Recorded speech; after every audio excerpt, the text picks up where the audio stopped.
It's a solemn anniversary for the Wilmington Fire Department today. Officials laid a wreath outside Empey Fire Station to remember Chief Harold Sandlin. He died after being injured in a gas leak explosion back in 1987. Nearly 24 other people were injured. Well, over the past 60 years, WECT has covered countless breaking news stories, this one no exception. But this tragedy has certainly stuck in our minds and many of yours as well.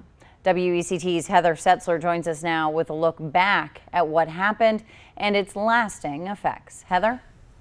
That's right. This story was not easily forgotten, especially by the local emergency workers involved. Now, this is where the explosion happened. It was at Market Street and Carr Avenue near the old Alberta Inn. A construction project here nearly 30 years ago went terribly wrong. The gas company did a high-pressure main, 6-inch, and they were digging down on it, and they hit the water line. And so we had come out here to shut the water off, and next thing I know, all this happens. All this was a geyser of water, neck-deep mud, and then a fiery explosion. I don't know what happened, what caused the fire to start, but it just burst into flames, and people were running from it, you know, their hair on fire and everything else. It was terrible. They were jumping in the mud holes and everything around here, just trying to put themselves out, you know, and trying to cool down. And it was just a mess. It was terrible. It was really bad. This is a deep breath. More than a dozen people, many of them firefighters, were injured, some with second and third degree burns. Our suspenders that hold our firefighting pants up, our turnout gear, bunker pants, a couple of our guys actually had the burned impressions of those in their backs, and they still carry that to today. Battalion Chief Randy Burton was a paramedic back then.